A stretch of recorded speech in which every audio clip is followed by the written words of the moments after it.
nggak sadar Bapak Ibu, kita ini punya lingkungan yang dulu kadang-kadang, walaupun nggak semua ya, kurang care terhadap tumbuhnya inovasi.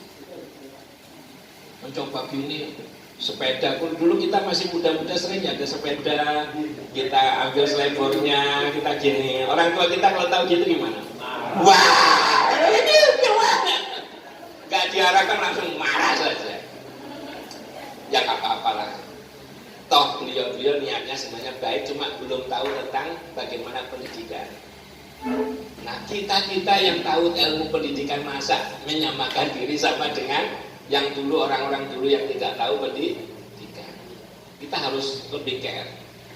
Islam itu memberikan ruang untuk mencoba, dan salah masih dikasih pahala satu.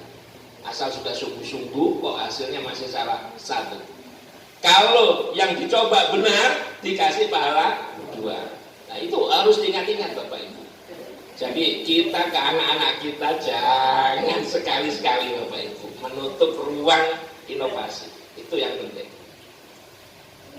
Nah termasuk Bapak-bapak, Ibu-ibu diperlukan nanti untuk mengantisipasi program-program pembelajaran ke depan. Bapak Ibu syaratnya harus mendorong percaya diri untuk berinovasi.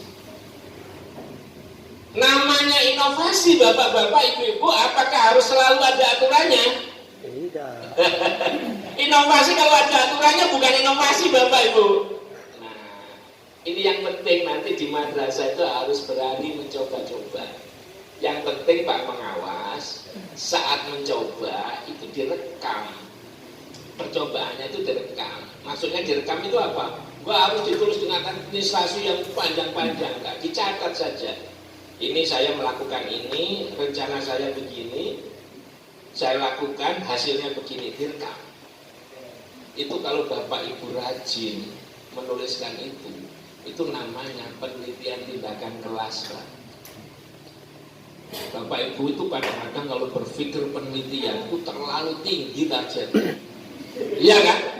Karena terlalu tinggi akhirnya nggak pernah membuat penelitian tindakan kelas.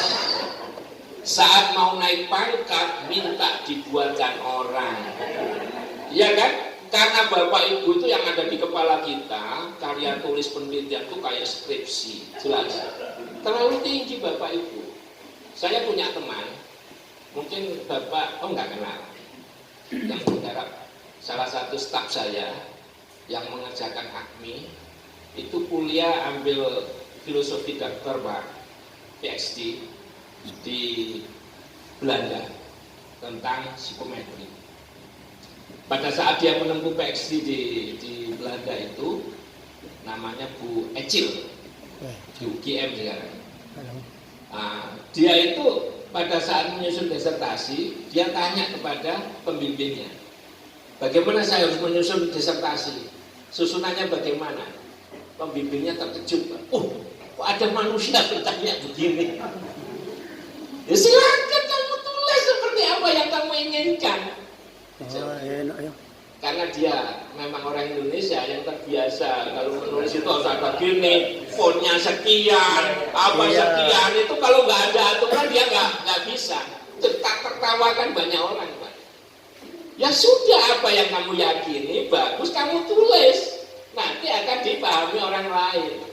Nanti covernya harus bentuknya gimana, terserah kamu kasih hiasan apapun nggak apa-apa.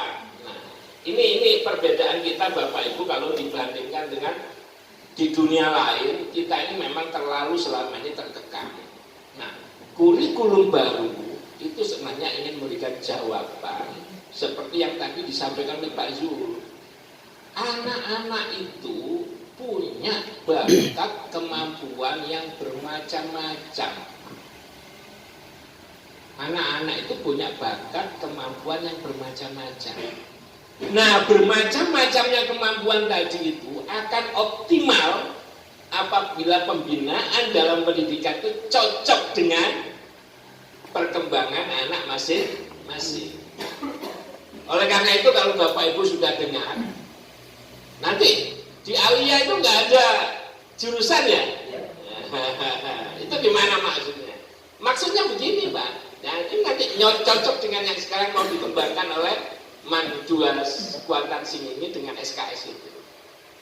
Maksudnya anak-anak itu jangan dibuat seragam mulai dari awal IPA, IPS.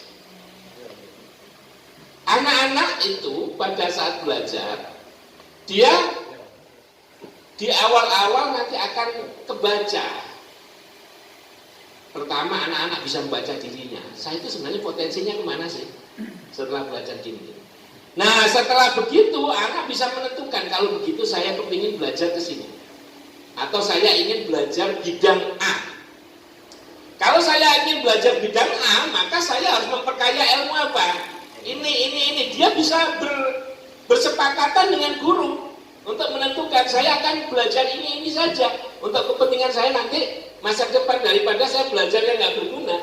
Saya akan belajar. Lah, itu guru-guru harus bisa mendampingi dia sampai menemukan jalannya. Sehingga pembelajaran masa depan itu memang akan lebih banyak bersifat individual. Maksudnya individual itu apa? Melayani kebutuhan anak per anak.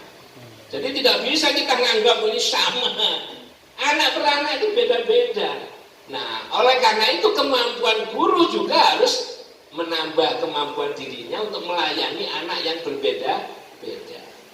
Nah, kalau kita sekarang berbicara tentang pengembangan SKS, ini sebenarnya strategi yang pas, Pak. Asal kita bisa melaksanakannya secara ideal. Apa itu program SKS? Yang Bapak Ibu dengar, Bapak Ibu guru, program SKS itu apa? Silakan Bu. Ibu. Bu Pani. SKS Pak. Yang Ibu tahu salah benar jangan peduli Bu. Oh, sama-sama semua nggak tahu juga Bu. Yang ada di pikiran Ibu, program SKS itu apa?